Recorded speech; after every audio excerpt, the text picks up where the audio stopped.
Hey there, sunshine. Welcome to Your Artsy Friend, podcast that feels like a heart-to-heart or a pep talk when you need it most. If you've ever had those moments where self-doubt sneaks in, telling you you're not good enough, then know you're in the right place. Here we'll dive into the realness of embracing imperfections, discover our truest, most authentic selves, and share actionable tips to ignite your creative spirit and nourish your soul. I'm your host, Anastasia. I'm a photographer, mural artist, and podcaster. But most importantly, I'm your artsy friend. So let's dive in. Hello, friend. Welcome to another episode. Today's going to be a little bit of a shorty, but I just wanted to pop in to your earbuds and give you a little bit of a pep talk or a reminder per usual. So I recently shared this quote on Facebook. I shared it to my story, and so many people responded to it in my DMs and were like, thank you so much for sharing that. I really needed to hear that today. Oh my gosh, that was everything I needed to hear. Like, I needed this reminder. So I figured if a lot of other people needed that reminder, if I needed that reminder myself, you might need that reminder as well. So here's the quote that I shared. It is by Mitchell C. Clarke. I think I'm saying that right. He's a fellow artist. He also is a podcaster. I honestly randomly found him on Instagram, saw the quote, immediately followed, immediately shared. So here's the quote. What if I'm too much? Be too much anyways. Show up as your full self and give people a chance to love you for who you are. The ones who are meant to be in your life will love you for it. They will help you see the beauty in what other people told you was too much. Ooh, buddy, did that hit any type of nerve with you? Because when I was doom scrolling on Instagram and I stumbled across that, I was like, oh my gosh. It just like tugged at my heartstrings. I resonated with it immediately, hence why I had to share it. And it's really interesting now because I'm in a different place in life. I don't feel as though I quite have as much of a I'm too much negativity surrounding my feelings towards myself. I do still struggle with it, of course. It absolutely still will, pop its way into my mind. But I will say I vividly remember a time when that quote right there was my everyday anxiety. In the friendships I was in the relationships I was in, even family dynamics, I always had that insecurity that I was too much. I was too emotional. I was too passionate. I was too talkative. I was too driven. I was too ambitious. All of the things, right? I would just find myself in situations and encounters with people that were very close to me, constantly feeling like I was too much for them. And during those times, it's really sad to say, and it's really sad to admit this, but because I felt like I was too much, I suppressed huge parts of me. Like, I dulled my sparkle so much because I didn't want to be left or abandoned or unloved or to make someone else feel like they weren't enough. Like, that's another whole layer to this insecurity. But, since then, I have really come to terms with so much about myself that I value and I love. And it takes time, and it's an ever ongoing process. But I will say there was definitely some things I had to change in my life to help with that feeling.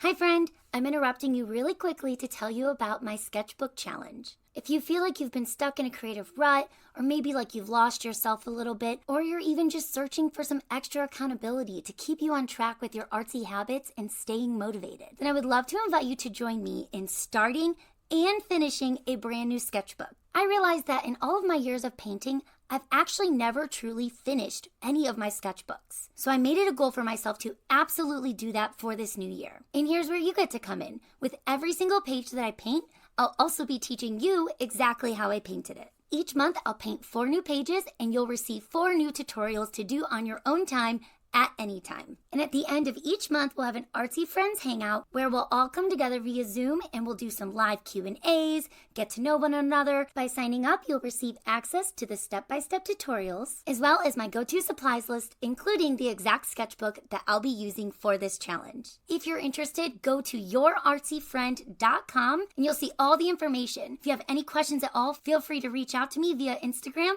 And in the meantime, I hope to see you there.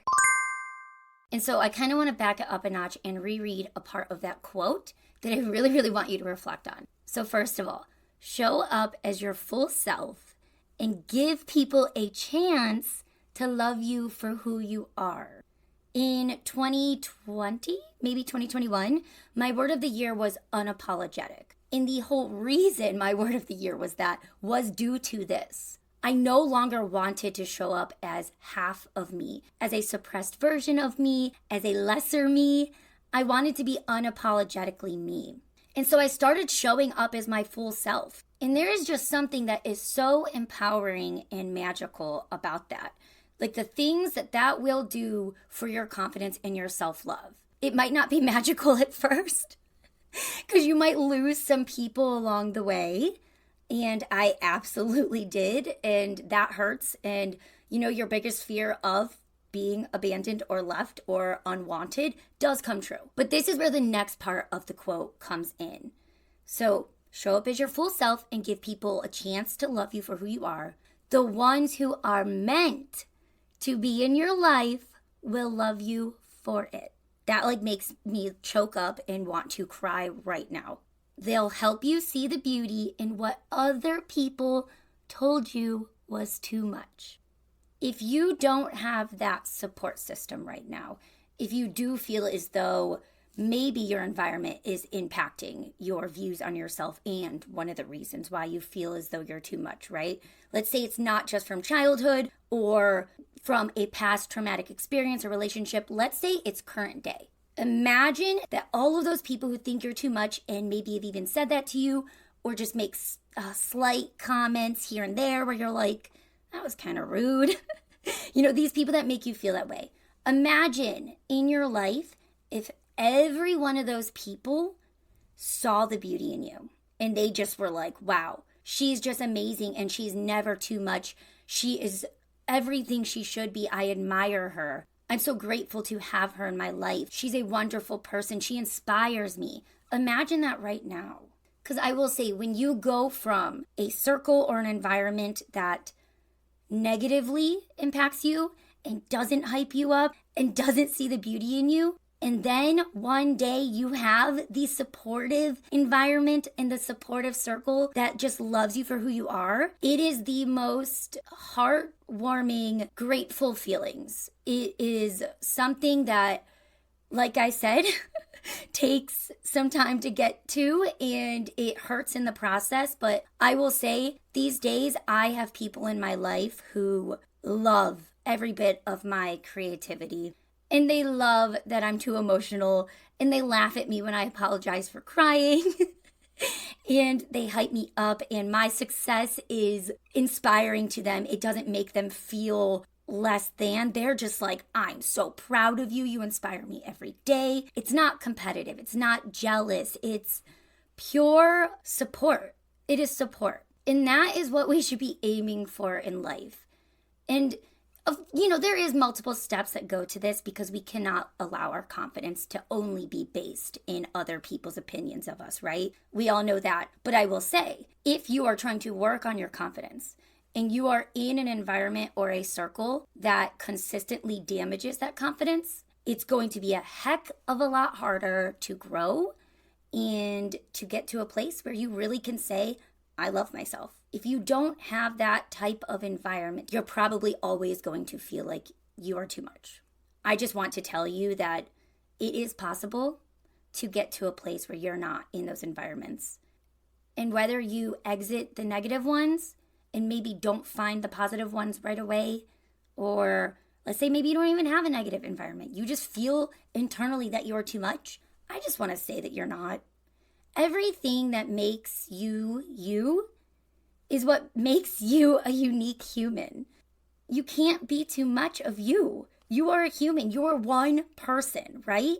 There's not a clone of you. There's not one other person in this world that is you. And that is pretty crazy, right? If you think about that, like you are the only you. I hope this is not sounding ridiculous, but really, like there's no one else that has your heart and your soul and your mind. So why would you ever want to dull all of that? Be your full self. Embrace all of the things that you love and embrace the things you're passionate about. And don't ever suppress your beautiful qualities. Don't dull your shine. Be you, because that is what is so beautiful. We all have our own unique ability to have our place in this world as a human. And why would you ever not want to be the fullest version of yourself as a human? So like I said, if you feel like you're too much, I'm here to tell you you are not. Try and work on that. Try and reflect on your environments. Try and journal a little bit and really dig deep into what causes you to feel like you're too much. And start every day with just a grateful heart that you are you. The more you show gratitude to your uniqueness, the sooner you will get to a place of unapologetic self-love. And you will no longer question if you are too much in this big, big world. I hope this little passionate rant helped you. If it did, let me know on Instagram. I'd love to hear from you. Or share it with a friend who maybe needs to hear this. You can find me on Instagram at Arastasia, Arastasia. On my Insta, I'm always sharing little hopeful messages like this, and I do hope they find the people that need to hear them. If you want to check out my website, I've got all kinds of blogs and art content on there. It's myfirstname.com, so just www.arastasia.com, same spelling as Instagram. And then if you're just looking for more artsy friends to connect with and just feel this type of unapologetic support, go ahead and join my Facebook group, and maybe you'll meet some new friends there that make you feel like you're beautiful and perfect and never ever too much. I'll go ahead and link the Facebook group in the show notes so that you have the proper spelling and everything. And other than that, stay shining, stay creating, go do magical things in this world. I am 100% rooting for you. Sincerely, your artsy friend, Arastasia. Till next time.